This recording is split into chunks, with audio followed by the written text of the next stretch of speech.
उसका रोज का काम हर रात अलग अलग महिलाओं के साथ सोना है, लेकिन वो अपने शरीर को नहीं बेचता, बल्कि ये एक ऐसा पेशा है जो खास तौर पर महिलाओं को सुलाने के लिए है। इस पेशे का एक खास नाम है बेड बेबी, जिसमें सुगंधित मोमबत्तियां जलाना, कोमल सुगंध फैलाना और इस तरह का बिना छुए का स्पर्श शामिल है।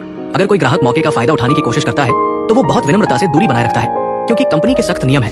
पहला, ग्राहकों को कपड़े नहीं उतारने देना। दूसरा, अश्लील बातों का जवाब नहीं देना। और तीसरा, खुद को भी सोने की इजाजत नहीं। समय पूरा होते ही उसे तुरंत जाना होता है। पुराने वांग, जो कंपनी का स्टार है, उसके गले लगने वाले ग्राहक आमतौर पर 5 मिनट के अंदर सो जाते हैं। वो एक रात में आमतौर पर 3-4 घरों में जा सकता है, लेकिन आज रात वांग को एक खास ऑर्डर मिला। ये शाओमी की पहली बार इस सेवा को आजमाने की कोशिश थी और उसने एक साथ 4 घंटे का पैकेज खरीदा। प्रक्रिया के अनुसार शाओमी को पहले अग्रिम भुगतान करना था, फिर वांग ने उसे अपना काम का प्रमाण पत्र दिखाया और नहाने चला गया। अब शाओमी आने वाली पूरी सेवा के लिए उत्साहित थी।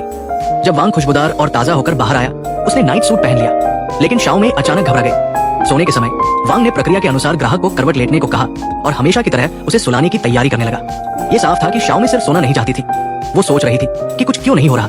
धीरे धीरे वो खुद को रोक नहीं पाई और अपने शरीर को वांग की ओर रगड़ने लगी। वांग ने ये देखते ही उसे दूर धकेला और 2 तकिए बीच में रखकर सीमा रेखा बना दी। इससे शाओमी तुरंत गुस्सा हो गई। एक सोने वाला साथी इतना शर्मिला कैसे हो सकता है। वो गुस्से में रेस्तरां में गई, शराब पीने लगी और वांग से पैसे वापस करने की मांग करने लगी। वांग के पास कोई चारा नहीं था। उसने ऑर्डर रद्द करने को सहमति दे दी। उसने पैकेज में शामिल चीजों को एक एक करके टेबल पर रखा और हिसाब करने लगा।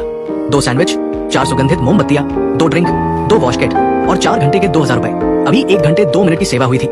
यहाँ आने का ट्रांसपोर्ट खर्च और एक जोड़ी डिस्पोजेबल दस्ताने भी घटा दिए। ये सुनकर शाओमी और नाराज हो गई।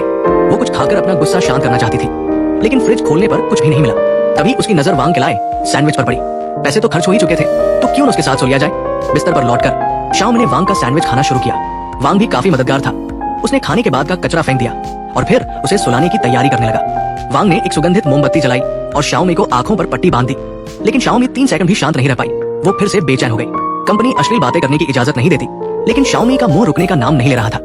हालांकि दस्ताने उतारना कंपनी के नियमों के खिलाफ था, लेकिन मजबूरी में उसे शाओमी की बात माननी पड़ी।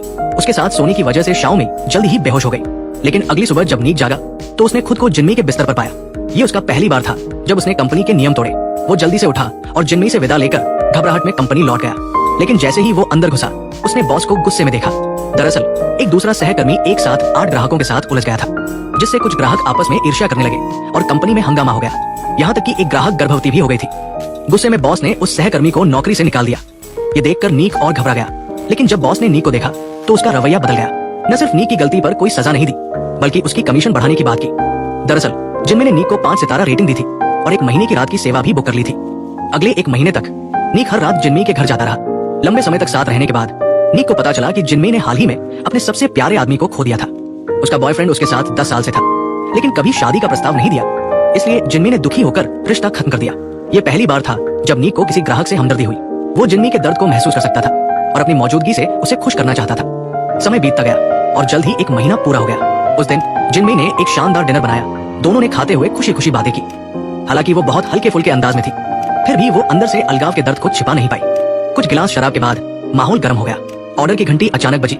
नीक को एक नया काम मिला। ये उसका काम था।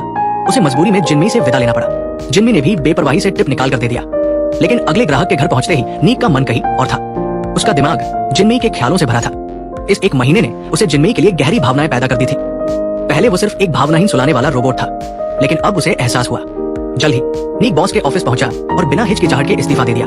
ये देखकर बॉस हैरान रह गया। इतनी अच्छी नौकरी छोड़ रहा था, लेकिन नीक ने फैसला कर लिया था। आखिर कुछ लोग ऐसे होते हैं जिन्हें छोड़ना नहीं चाहिए। इसके बाद वो बिना रुके जिन्मी के घर के नीचे पहुंचा और रास्ते में एक फूलों का गुलदस्ता भी लेता आया। लिफ्ट भरी हुई थी।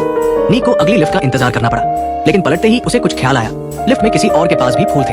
अचानक उसे एक बुरा अंदेशा हुआ। वो तेजी से सीढ़ियों की ओर भागा, लेकिन सब कुछ देर हो चुका था। जिन्मी का पूर्व प्रेमी पहले ही पहुंच गया था और उसके सामने घुटनों पर बैठ गया था।